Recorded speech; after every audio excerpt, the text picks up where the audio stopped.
Boa noite a todos. Que Jesus nos abençoe, nos ilumine, nos proteja e que a nossa fé, sempre alicerçada no conhecimento da doutrina espírita, sempre alicerçada no conhecimento do Evangelho de Jesus à luz do Consolador, nos fortaleça hoje, sempre e cada vez mais. Vamos começar com a nossa prece inicial, então, rogando a todos um minutinho de concentração nesses momentos que antecedem o nosso estudo. Vamos encontrar a sintonia da espiritualidade amiga.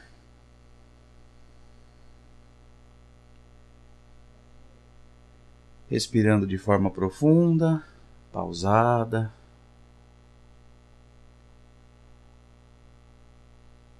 Rogando a Deus um amparo para o nosso estudo da noite de hoje.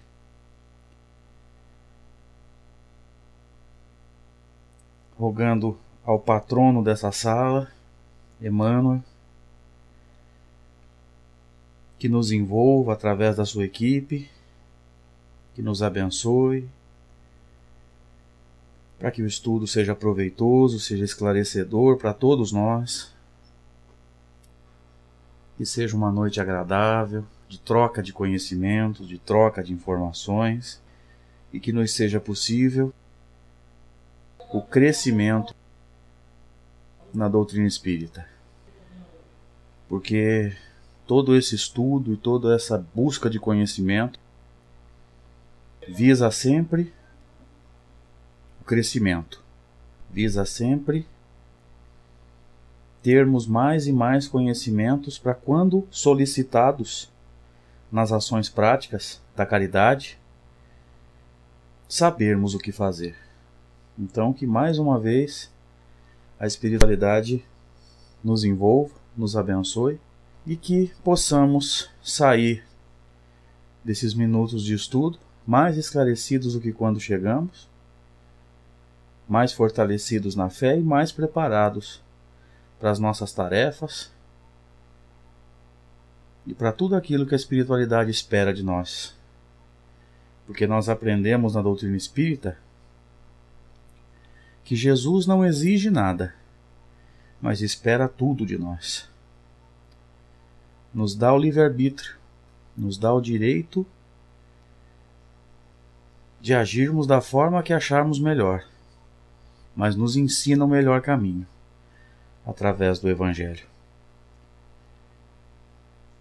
Então, que essa espiritualidade amiga nos envolva e que o estudo da noite traga frutos de paz e de luz aos nossos corações. Que assim seja. Meus queridos amigos, queria começar a nossa conversa agradecendo a oportunidade que nos está sendo dada mais uma vez de poder retornar a essa sala, substituindo o Beto mais uma vez, que não pôde estar presente, nos contatou pedindo que nós o substituíssemos. Nós vamos tentar fazer o melhor que estiver ao nosso alcance, no intuito de continuar com os estudos da sala Falando em Espiritismo na Rede Amigo, cujo tema tem girado em torno de amor e sabedoria de Emmanuel, e nós vamos falar na noite de hoje sobre o livro Consolador. Então, já dei o boa noite aos amigos da sala, gostaria de dar uma boa noite aos ouvintes da Web Rádio Nova Fraternidade, lá de Maceió, nas Alagoas. Queria dar uma boa noite também a todos aqueles que estão ouvindo nosso estudo pela Rede Amigo Espírita, agradecer a presença e rogar a todos que vivem por nós para que o estudo seja proveitoso, e que nós saiamos esclarecidos. Vamos conversar sobre o livro Consolador, então. Sobre essa obra magnífica que o senador, que é uma forma carinhosa pela qual Chico, Arnaldo Rocha se dirigiam a Emmanuel, e todos nós sabemos que senador é a denominação de Públio Lentulus, que é uma das encarnações de Emmanuel, narrada no livro Há 2000 anos. e desse livro magistral trazido por Emmanuel pelas mãos mais do que abençoadas de Francisco Cândido Xavier no ano de 1940. E logo na introdução, que Emmanuel chamou de definição, nos é dito pelo grupo de estudos que faz as perguntas a Emmanuel, porque, quebrando a regra, a introdução desse livro não é do autor, não é de Emmanuel. A introdução desse livro é de autoria do grupo de estudos que fez 411 perguntas ao Espírito Emmanuel, que teve o trabalho de dividi-las, catalogá-las, separar por assunto e responder uma por uma.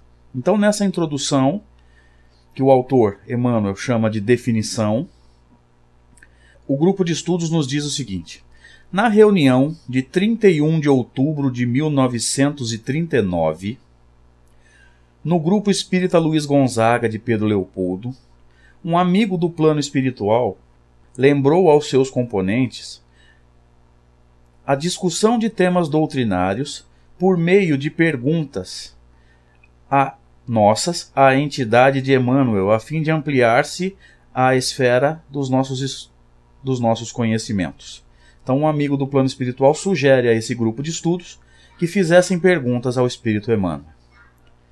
E o prefácio continua. Consultado sobre o assunto, o Espírito Emmanuel estabeleceu um programa de trabalhos a ser executados pelo nosso esforço, que foi iniciado pelas duas questões seguintes. Então, a primeira questão que foi feita, que não consta das 411, que só vai constar nessa introdução ou nesse prefácio, foi a seguinte: apresentando o Espiritismo na sua feição de consolador prometido pelo Cristo, 3 aspectos diferentes, científico, filosófico e religioso, qual desses 3 aspectos é o maior? Então, entre ciência, filosofia e religião, que são os 3 vértices ou os 3 aspectos da doutrina espírita, qual desses 3 é o mais importante? E Emmanuel responde: podemos tomar o Espiritismo, simbolizado desse modo, como um triângulo de forças espirituais. Então eu vou convidar os amigos que estão conosco na sala, ou que estão ouvindo pela web Rádio Nova Fraternidade, ou que estão ouvindo pela Rede Amigo Espírita, a imaginar a figura de um triângulo. E cada um dos vértices do triângulo vai abrigar um aspecto do Espiritismo. E Emmanuel continua: a ciência e a filosofia vinculam à Terra essa figura simbólica. Então, os 2 vértices inferiores, porque são os 2 aspectos que vinculam à Terra essa figura simbólica. Então, ciência e filosofia tem que constar do vértice inferior, na opinião de Emmanuel. E Emmanuel continua: porém, a religião é o ângulo divino que a liga aos céus. Então, no vértice superior, no pico desse triângulo, está a religião. E Emmanuel dá a entender que dos 3 aspectos da doutrina espírita, sem dúvida alguma, o aspecto mais importante é o aspecto religioso. Agora ele vai explicar o porquê. No seu aspecto científico e filosófico, a doutrina será sempre um campo nobre de investigações humanas, como outros movimentos coletivos de natureza intelectual que visam o aperfeiçoamento da humanidade. Então, ciência e filosofia são aspectos válidos, são aspectos nobres, mas que visam o quê? Um campo de investigação humana do nosso dia a dia, visando o aperfeiçoamento da humanidade.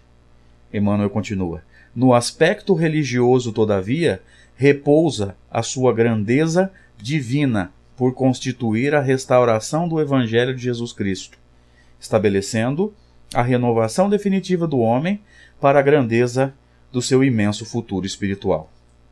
Então, na opinião do autor do livro, Emmanuel, o vértice superior, o vértice da religião, o aspecto religioso é o mais importante, porque a ciência é sempre a linha de raciocínio que vai nos ligar a Deus. Como foi dito aqui atrás, Deixa eu ver quem foi que falou. Pela Marcele Luz, nós sabemos que o termo religião vem do latim religare, que significa religar a criatura ao seu Criador. Nós, como seres imperfeitos que somos, que desviamos do caminho reto que nos liga ao Pai, a religião é quem tem a função de nos trazer de volta para o caminho reto. E a segunda pergunta feita a Emmanuel, ainda na introdução, diz o seguinte: a fim de intensificar os nossos conhecimentos relativamente ao tríplice aspecto do Espiritismo, podemos continuar com as nossas indagações? Eles estão pedindo permissão ao Espírito Emmanuel para continuar fazendo as perguntas, para continuar perguntando. E Emmanuel diz: podeis perguntar, sem que possamos nutrir a pretensão de vos responder com as soluções definitivas, embora cooperemos convosco da melhor vontade. Então aqui, um espírito da envergadura de Emmanuel vem nos mostrar toda a sua humildade. É característica dos espíritos do nível de Emmanuel lá para cima, do nível de Joana de Ângeles, de Bezerra de Menezes, mostrar toda a sua humildade. E Emmanuel mostra essa característica quando ele diz: podeis perguntar, sem que possamos nutrir a pretensão de vos responder com as soluções definitivas. Emmanuel está dizendo que o conhecimento dele, embora seja bem superior ao nosso, ainda não é um Cristo. E ele responderia dentro do que ele tinha para nos oferecer. E ele continua: aliás, é pelo amparo recíproco que alcançaremos as expressões mais altas dos valores intelectivos e sentimentais. Então é nesse amparo recíproco, é nessa troca que a gente conquista esses valores mais altos, tanto do intelecto, trocando informações, quanto no sentimento, aprendendo a amar. E ele continua: além do túmulo, o espírito desencarnado não encontra os milagres da sabedoria, e as novas realidades do plano imortalista transcendem aos quadros do conhecimento contemporâneo. Olha que interessante. Ele está dizendo que o desencarnado não encontra conhecimento de forma milagrosa. E o simples fato de passarmos ao plano espiritual, desligando-nos do corpo físico, não nos traz automaticamente conhecimento. Então, quando o codificador da doutrina espírita, quando Allan Kardec vem nos dizer que nós temos que passar em revista, que nós temos que analisar friamente, sabiamente, criteriosamente, tudo que vem do plano espiritual, ele não está brincando. Emmanuel está confirmando isso. Ele está dizendo que não é porque o espírito falou através do médium que é verdade. Nós precisamos pensar muito naquilo que a espiritualidade nos revela. Muita atenção a essas revelações que advêm do plano espiritual, principalmente nessa fase de transição pela qual o nosso planeta passa, onde os falsos profetas abundam, onde os falsos profetas estão sobrando, vamos dizer assim, estão pululando. E Jesus já tinha dito no sermão profético que, segundo o próprio Emmanuel, é uma descrição da transição, que os falsos cristos e os falsos profetas estariam tentando nos desequilibrar e fazendo prodígios e sinais tão espantosos que, se fosse possível, até os escolhidos seriam enganados. Então, muita atenção quando recebermos uma revelação do plano espiritual. E eu andei estudando também o livro que dá nome ao tema desses estudos, Amor e Sabedoria de Emmanuel, que é do Clóvis Tavares. O Clóvis relata nesse livro que Emmanuel sempre disse ao Chico que os espíritos realmente superiores, eles nunca se ofendem quando alguém averigua, quando alguém pesquisa, quando alguém estuda, quando alguém lê com atenção os ditados mediúnicos deles. Se algum espírito ficar bravo com a gente na reunião mediúnica, porque nós estamos averiguando as palavras dele para ver se não há mistificação, ele já caiu em contradição e já mostrou quem ele é. E Emmanuel tinha dito sobre as novas realidades do plano imortalista, transcendendo, aos quadros do conhecimento contemporâneo, presta atenção agora, conservando-se numa esfera quase inacessível às cogitações humanas, em face da ausência de comparações analógicas, único meio de impressão na tábua de valores restritos da mente humana.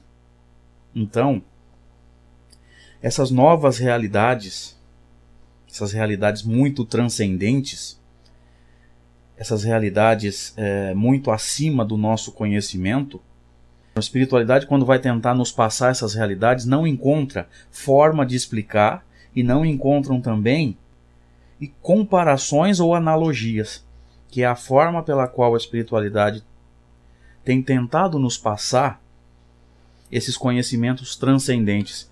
Essas comparações ou analogias também foram usadas por Jesus nas linguagens simbólicas que Jesus usou para transmitir o seu evangelho, porque a maior parte dos ensinamentos de Jesus nos foi trazido através de linguagem simbólica. Quando Jesus foi nos falar sobre a necessidade dos homens serem incorruptíveis, sobre a necessidade dos homens serem fiéis, sobre a necessidade do homem ter o evangelho dentro de si para ajudar a conservar o planeta, ele usou uma analogia. Como essa realidade de conservação vibratória do planeta era muito transcendente para o povo hebreu há 2000 anos atrás, Jesus usa uma analogia. Vós sois o sal da terra. Mateus capítulo 5, versículo 13. São as linguagens simbólicas ou os simbolismos que Jesus usou. Então são essas comparações analógicas que Emmanuel está dizendo que esses conhecimentos são tão transcendentes que não há comparações ou analogias para tentar trazer para a gente. E ele continua. Além do mais, ainda nos encontramos num plano evolutivo sem que possamos trazer ao vosso círculo de aprendizado as últimas equações nesse ou naquele setor de investigação ou análise. Então Emmanuel está dizendo, ele ainda está em processo de evolução. Ele ainda está crescendo. Ele ainda está evoluindo. Ele não é um Cristo. Ele está uma analogia, muitos quilômetros à nossa frente, mas ele ainda não chegou à condição crística. Então ele não tem a última resposta como Jesus tinha. E ele continua. É por essa razão que somente podemos cooperar convosco sem a presunção da palavra derradeira. Ele não tem a última palavra ainda. Ele está admitindo o quanto ele tem para nos oferecer até o momento. E ele continua. Considerada a nossa contribuição nesse conceito indispensável de relatividade, o Emmanuel está dizendo, vou responder e as minhas respostas serão sempre relativas ao meu conhecimento, àquilo que eu tenho para oferecer para vocês.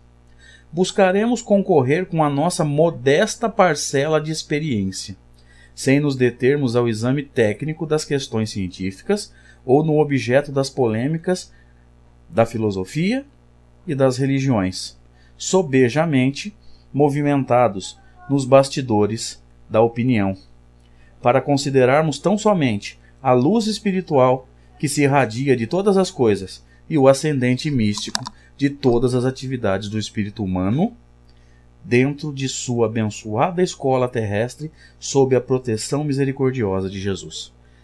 Emmanuel está nos dizendo nesse último trecho dele que ele não vai entrar em polêmica científica.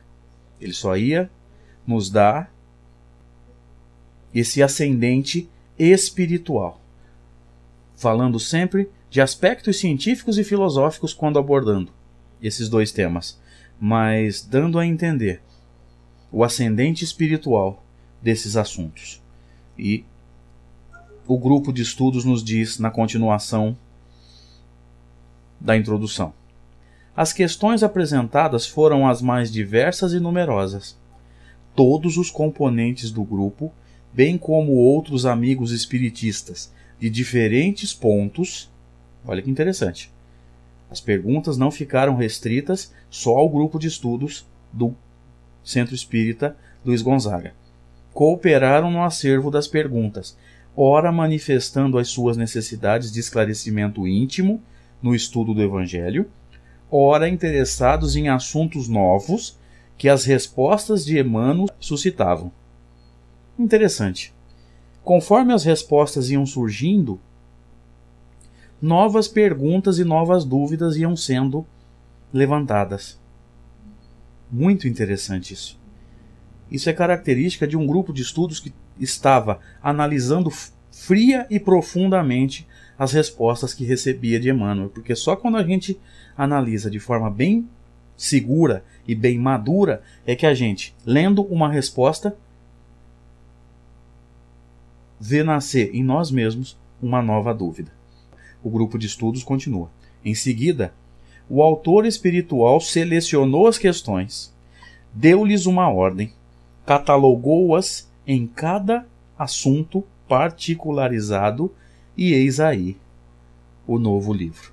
E aí, antes de terminar essa introdução, já que eles disseram eis aí o novo livro, eu vou fazer um comentário pessoal.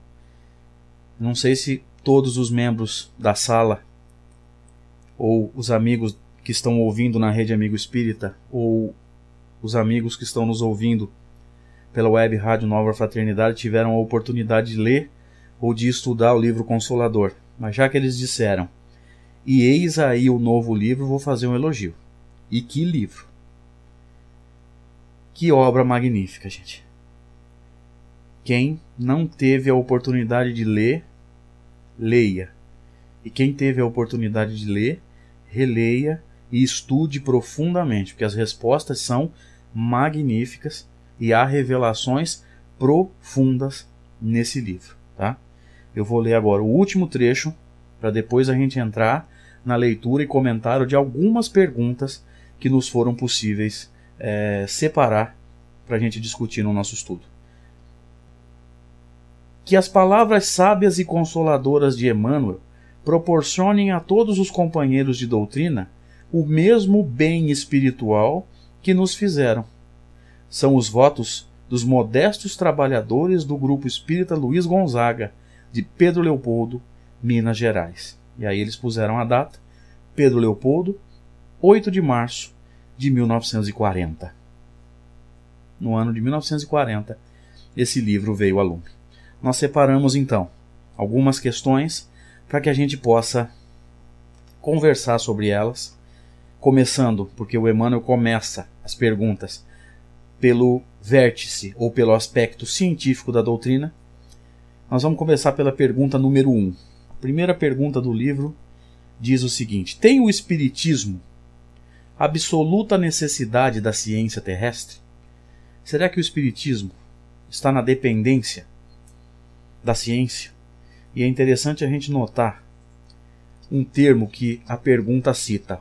Tem o Espiritismo necessidade absoluta das ciências terrestres? Será que tem uma necessidade quanto às ciências?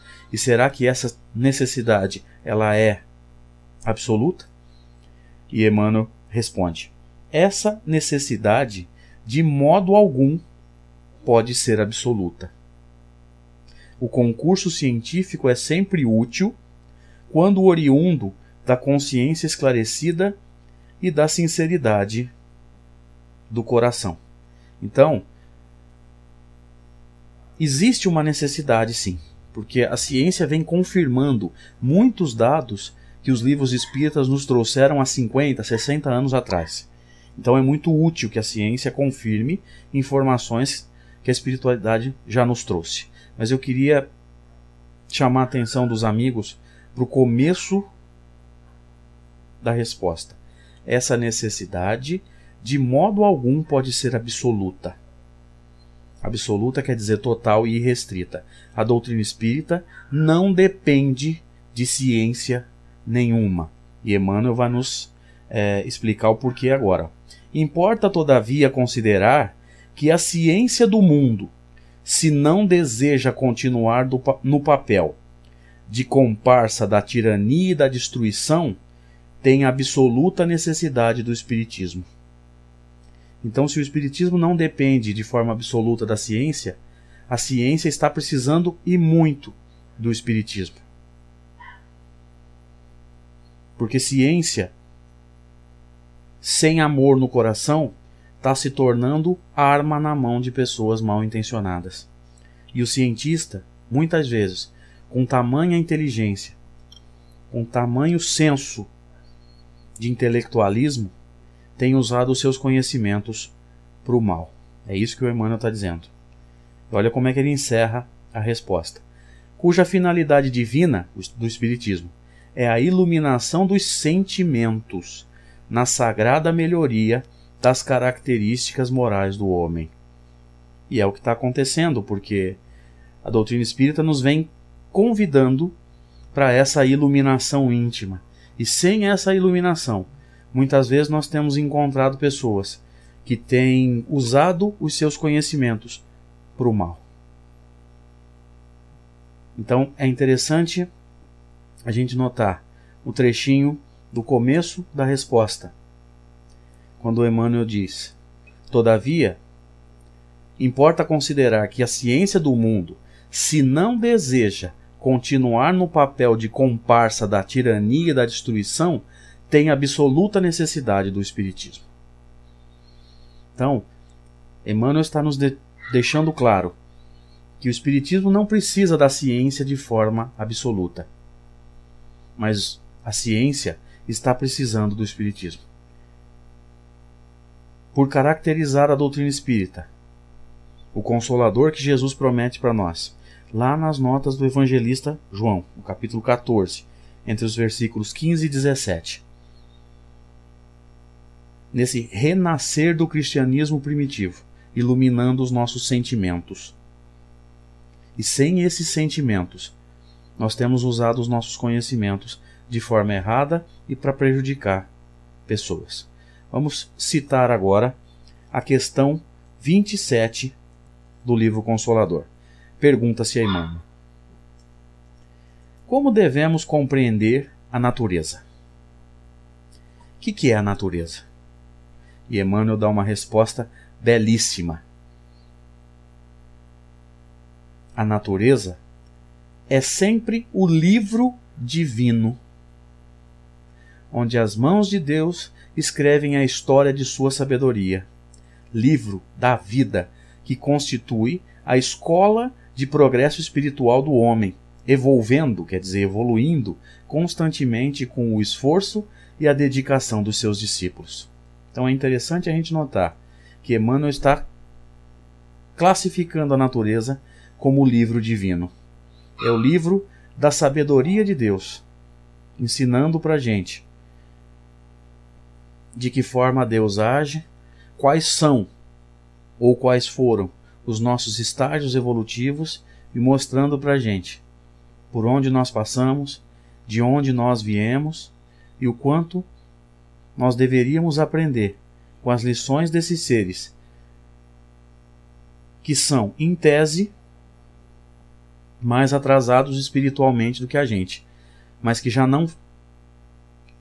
não fazem coisas que nós, em tese, mais evoluídos, fazemos. Porque os animais, que em tese são uma fase evolutiva pela qual nós já passamos. Você não vai ver um animal matar por maldade, por ódio, por inveja. O animal só mata para comer e para se defender. E nós, teoricamente mais evoluídos do que os animais, nós matamos por ódio, por inveja. E teoricamente nós somos mais evoluídos do que os animais. Mas é interessante notar que Emmanuel chama a natureza de o livro divino, onde Deus escreve a história da sua sabedoria, a história do progresso espiritual do homem. Porque todos os reinos da natureza mostram a nossa história e de onde nós viemos.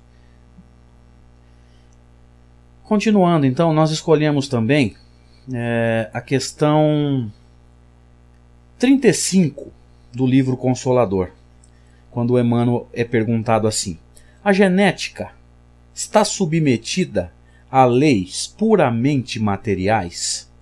Será que é só as leis da genética que definem, por exemplo, a aparência de alguém que está reencarnando? Será que é só a combinação de genes do pai com os genes da mãe que define biologicamente o que nós vamos ser quando encarnarmos? E Emmanuel responde: as leis da genética encontram-se presididas por numerosos agentes psíquicos que a ciência da Terra está longe de formular dentro dos seus postulados materialistas. Então olha que interessante que Emmanuel está nos dizendo, que a genética, aquilo que a nossa genética já sabe, essa genética é presidida por agentes psíquicos, mentais e espirituais que a nossa ciência ainda nem sonha. Olha que interessante. Então a gente acha que a simples combinação do código genético da mãe através do óvulo e do código genético do pai através do espermatozoide vão formar um corpo. Mas não é só isso. Emmanuel está dizendo que os fatores psíquicos do espírito reencarnante e também a sua estrutura reencarnatória, kármica, fazem parte desse planejamento e vão alterar para melhor ou para pior, dentro dos seus débitos ou dentro dos seus méritos, o corpo que está sendo formado. E Emmanuel continua: esses agentes psíquicos muitas vezes são movimentados pelos mensageiros do plano espiritual, encarregados dessa ou daquela missão junto às correntes da profunda fonte da vida. Então, muitas vezes, esses agentes psíquicos que vão alterar, por exemplo, o corpo em formação lá no ventre da mãe. Esses agentes psíquicos são movimentados, são manipulados pelos mensageiros do plano invisível. Nós podemos nos lembrar das experiências genéticas que foram feitas nos corpos daqueles seres bem atrasados que viviam na Terra quando da chegada dos exilados de Capela. Experiências genéticas foram feitas para que corpos melhorados nascessem em condições de receber aqueles espíritos que intelectualmente estavam muito à frente dos espíritos que vinham evoluindo na Terra. Podemos nos lembrar também do livro Missionários da Luz de André Luiz, quando o instrutor vem nos contar toda a manipulação e todo o trabalho da espiritualidade quando da formação de um corpo, chegando ao ponto muitas vezes de magnetizar, de derramar sobre o espermatozoide que precisa ganhar a corrida até o óvulo. Eles magnetizam aquele espermatozoide para que ele vença a corrida e chegue primeiro ao óvulo. Porque aquele espermatozoide tem no seu código genético as características que o espírito reencarnante precisa dentro do seu programa de provas e de expiações. Então, da leitura do livro Missionários da Luz, nós tiramos lições importantíssimas sobre essa manipulação, essa movimentação dos mensageiros do plano invisível, desses fatores psíquicos, desses agentes psíquicos, quando da formação de um corpo.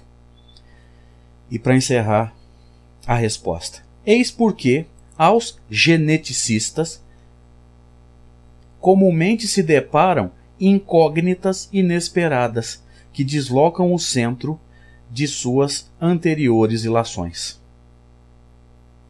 Então, 3x4, a genética se dá conta de que não consegue explicar esse ou aquele fenômeno. Não tem nada que explique esse ou aquele fenômeno biológico dentro das leis que a genética conhece. Por que será?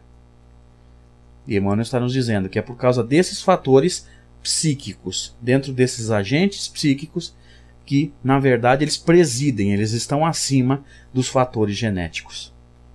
E a nossa genética ainda desconhece isso. Passando, então, para uma próxima questão. Vamos citar a questão 56. Pode admitir-se em sociologia o conceito de igualdade absoluta? Ainda dentro das ciências, mais especificamente aqui da sociologia, das ciências sociais. Será que nós podemos admitir aqui no nosso planeta uma igualdade absoluta? Agora, enquanto mundo de expiação e provas, ou daqui mais a alguns anos, quando chegarmos ao estágio dos mundos de regeneração? Será que nós podemos pensar em uma igualdade absoluta? E Emmanuel nos diz: a concepção igualitária absoluta é um erro grave dos sociólogos em qualquer departamento da vida. Então o que ele está dizendo para a gente? Não, nós não podemos pensar em uma igualdade absoluta. E ele vai explicar o porquê. A tirania política poderá tentar uma imposição nesse sentido, mas não passará de espetaculosas uniformizações simbólicas para efeitos exteriores, porquanto o verdadeiro valor de um homem está no seu íntimo, onde cada espírito tem sua posição definida pelo próprio esforço. Agora eu gostaria de refletir com os amigos da sala, com os amigos da Rede Amigo Espírita, com os amigos da Rádio Nova Fraternidade de Maceió. Quando Emmanuel nos diz que o verdadeiro valor de um homem está no seu íntimo, onde cada espírito tem a sua posição definida pelo próprio esforço. Respondam para mim, por favor, os amigos da sala. Todos nós aqui somos esforçados da mesma forma? Todo mundo é esforçado igual? Me ajuda, por favor.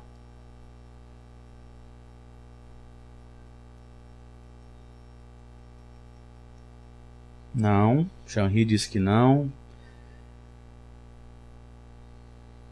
Jandira diz que não. Caroline Dias diz que não. Jair também diz que não. Prometeu diz que não. Agora eu vou refletir com vocês. Se nós não somos igualmente esforçados, é impossível uma igualdade. Então, onde é que existe a igualdade? No ponto de partida, quando nós fomos todos criados simples e ignorantes, e no ponto de chegada, na meta, que é a perfeição espiritual. Entre a partida e a chegada, gente, é por nossa conta. Não pode haver igualdade num mundo inferior, onde o nosso crescimento depende de forma direta do nosso esforço. É isso que Emmanuel está dizendo. E tudo o que se fizer no sentido de tentar uma igualdade, Emmanuel está chamando de quê? Tirania política. Isso é conversa. Não dá. Como o Braz está lembrando aqui com extrema sabedoria, parábola dos talentos. Cada um dos servos recebeu os talentos de acordo com a sua capacidade. Braz, bem lembrado. Emmanuel continua. Nessa questão, existe uma igualdade absoluta de direitos dos homens perante Deus. Então, para Deus nós somos todos iguais, que concede a todos os seus filhos uma oportunidade igual nos tesouros inapreciáveis do tempo. Todos nós somos iguais para Deus. E é exatamente por isso que Deus nos deixa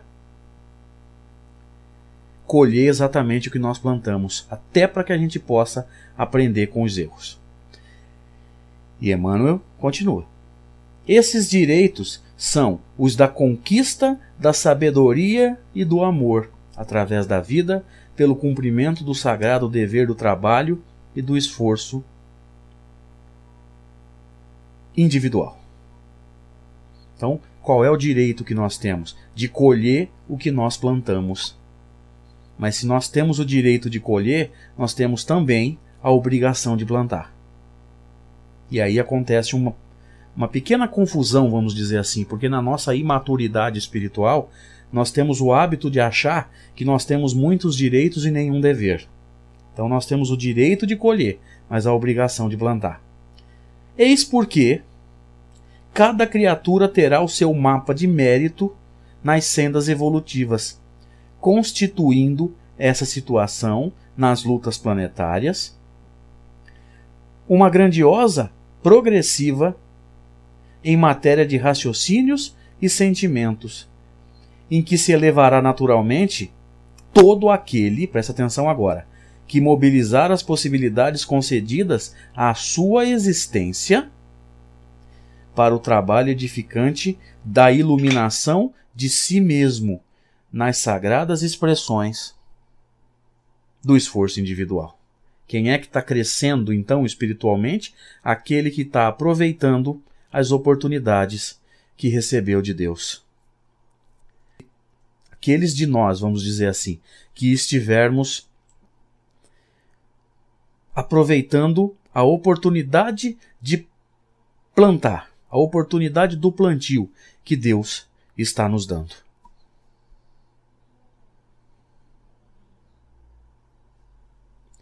Passando então para a segunda parte do livro Consolador, quando Emmanuel nos fala sobre a filosofia.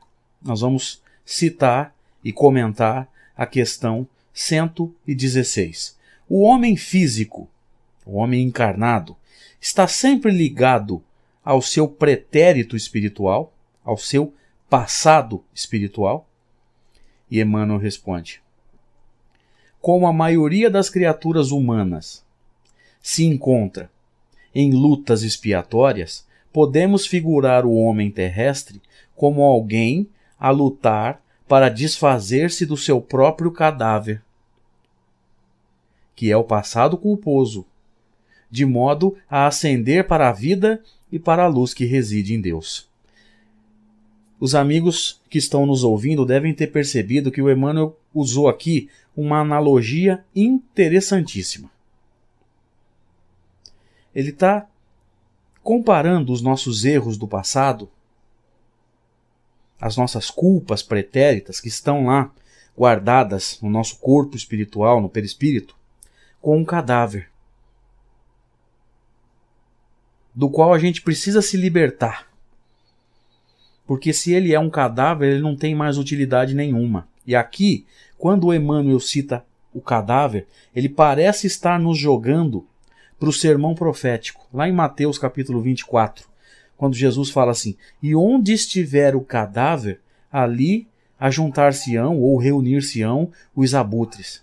Então, se ele está dizendo que esse cadáver é o nosso passado culposo, nós precisamos nos libertar desse passado culposo. Porque esse passado culposo, meus amigos, ele é como se fosse uma âncora que está nos prendendo, está mantendo o nosso mundo mental ancorado a culpas e a remorsos desnecessários. Está nos amarrando a esse sofrimento que não é mais necessário. Ficou no passado. Jesus não está preocupado com o nosso passado. Nosso passado é responsabilidade da lei de causa e efeito. Jesus está preocupado conosco a partir de agora, desde que agora seja o momento da nossa mudança, do nosso encontro com Ele, simbolicamente, às portas de Damasco, como foi com o apóstolo dos gentios, quando Paulo de Tarso ouve do próprio Cristo aquelas célebres frases: Saulo, Saulo, por que me persegues?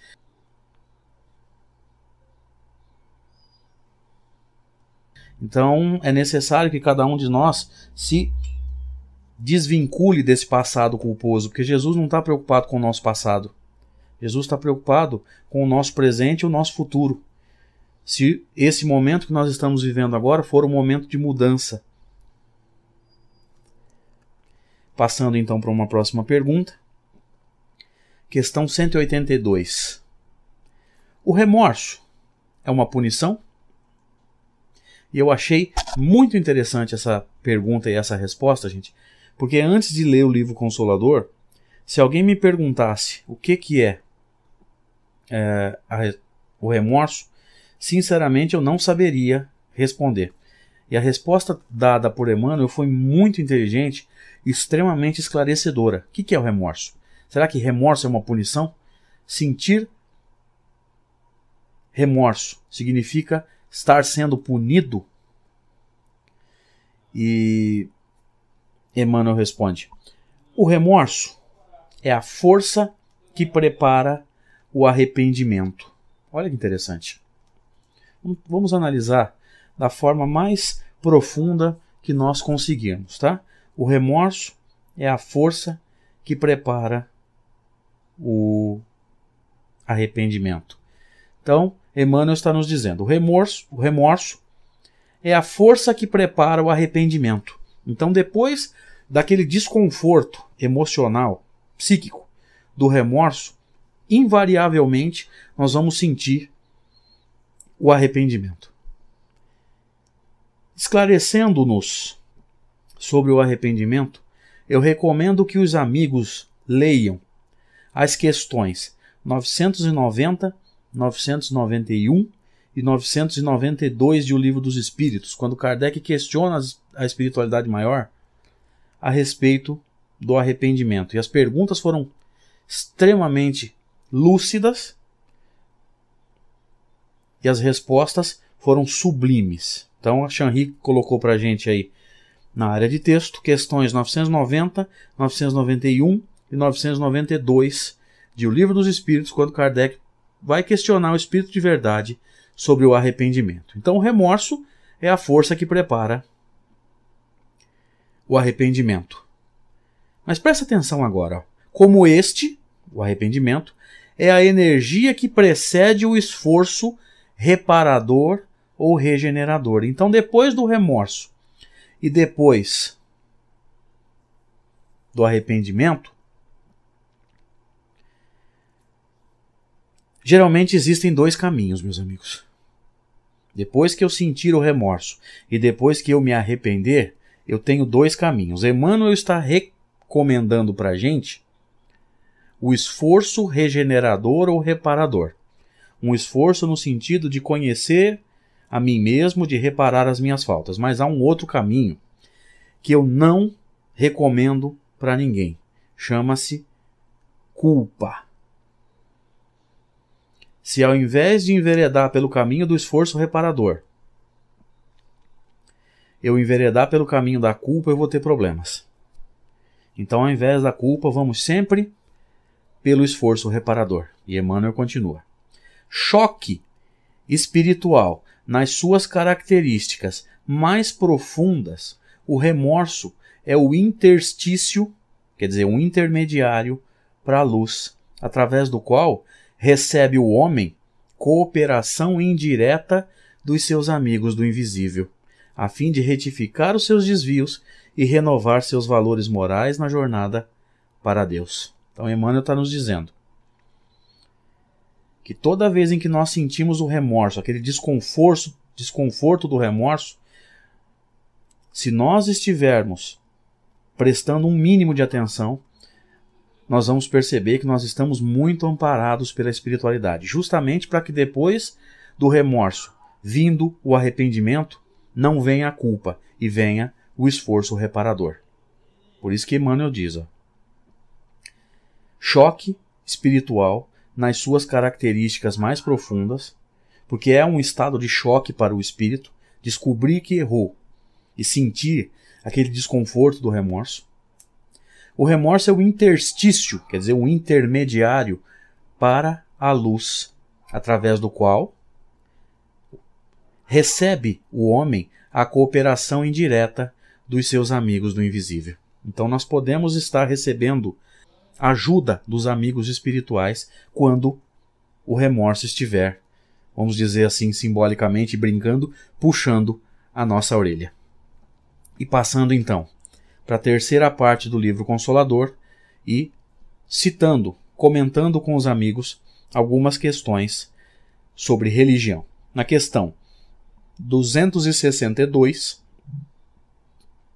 pergunta-se a Emmanuel, por que razão a palavra das profecias parece dirigida invariavelmente ao povo de Israel? Está sendo perguntado, por que será que as profecias sempre falavam para o povo hebreu. Sempre falavam somente para o judaísmo. Será que é isso? Será que as profecias falam só para o povo hebreu? E Emmanuel responde: em todos os textos das profecias, Israel deve ser considerada como o símbolo de toda a humanidade terrestre sob a égide sacrossanta do Cristo. Eu queria que os amigos prestassem muita atenção nessa resposta.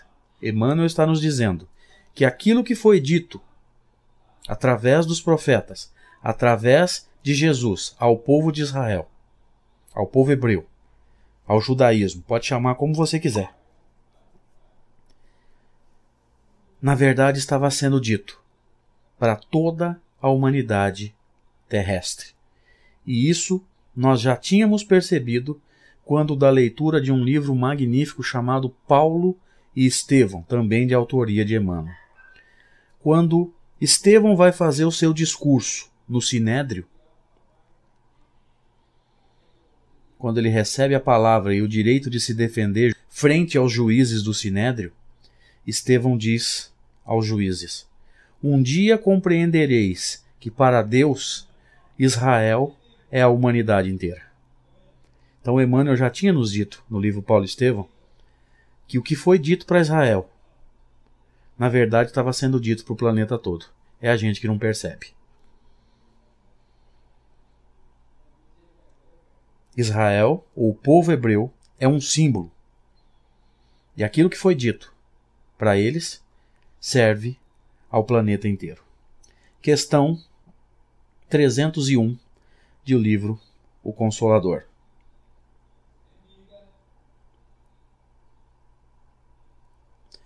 As aparições e os chamados milagres na história da origem das igrejas são fatos de natureza mediúnica?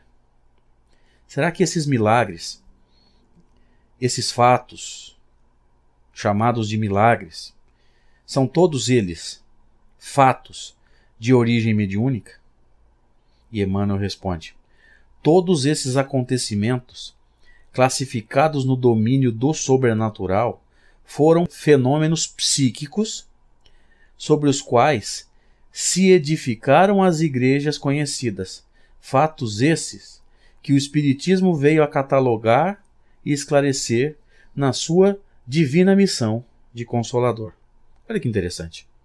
Então, todos esses fatos chamados sobrenaturais, milagrosos que aconteceram na fundação das igrejas, nada mais foram do que fenômenos mediúnicos, que de milagrosos não tinham nada.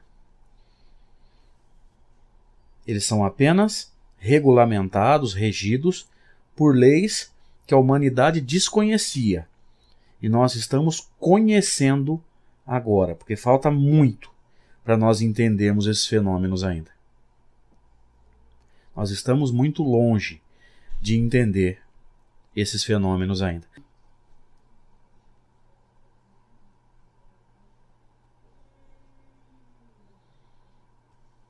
Vamos passar então para a questão 308 do livro Consolador, já caminhando para o final. Pergunta-se a Emmanuel: as palavras de João Evangelista: a luz brilha nas trevas, e as trevas não a compreenderam, tiveram aplicação somente na exemplificação do Cristo há 2000 anos, ou essa aplicação é extensiva à nossa era? Será que quando João disse que a luz brilhou nas trevas e as trevas não a compreenderam, serviu só quando Jesus estava aqui, ou serve para os nossos tempos, vamos dizer assim? E Emmanuel responde: as palavras do apóstolo referiam-se à sua época.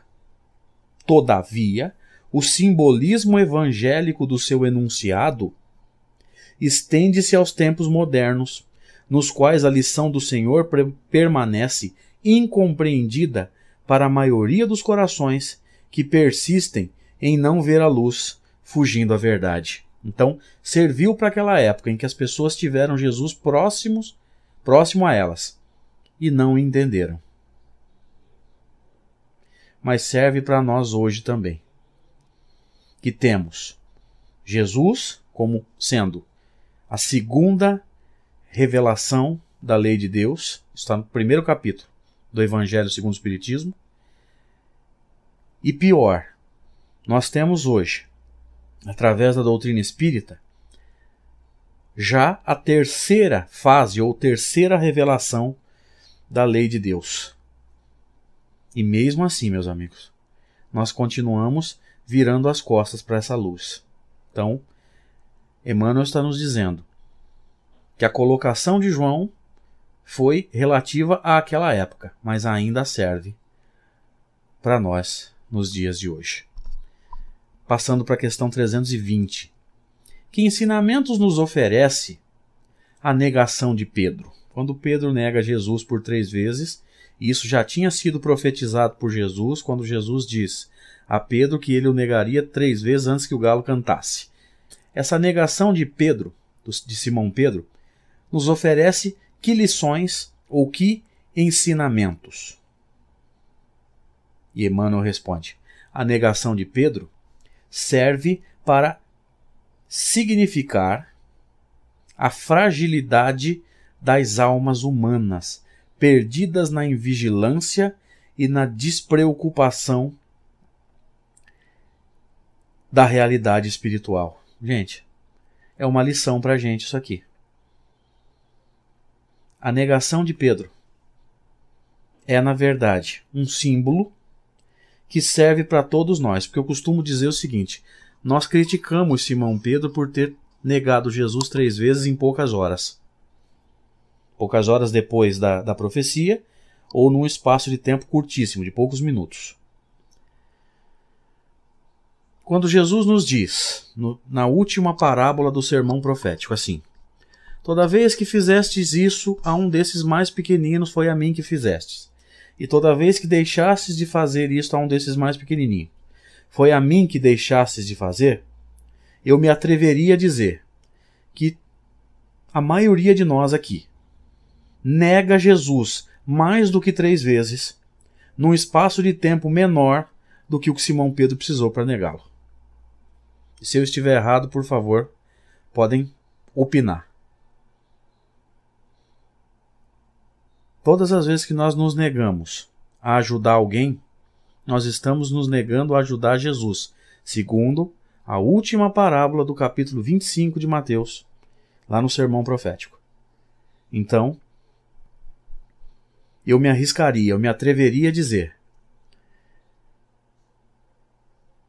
que a maioria de nós nega Jesus mais do que 3 vezes, num espaço de tempo menor do que aquele que Simão Pedro precisou, vamos dizer assim, para negar Jesus, se nós estamos criticando o apóstolo.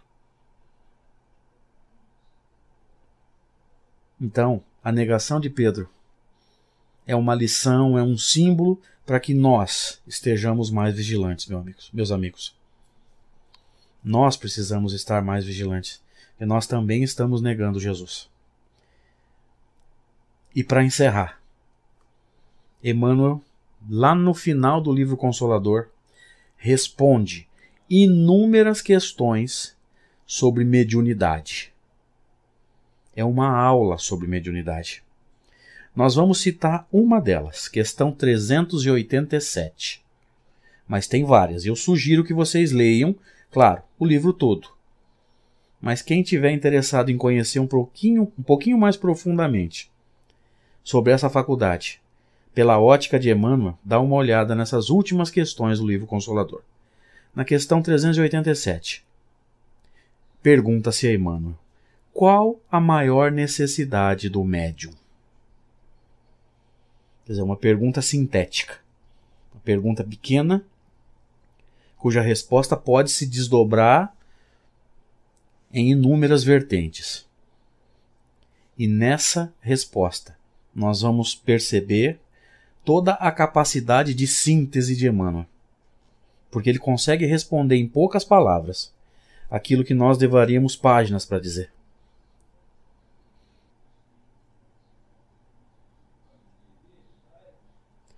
E Emmanuel responde: a primeira necessidade do médium é evangelizar-se a si mesmo antes de se entregar às grandes tarefas doutrinárias, pois, de outro modo, poderá esbarrar sempre com o fantasma do personalismo em detrimento de sua missão. Olha isso. Primeira necessidade do médium não é nem estudar a faculdade.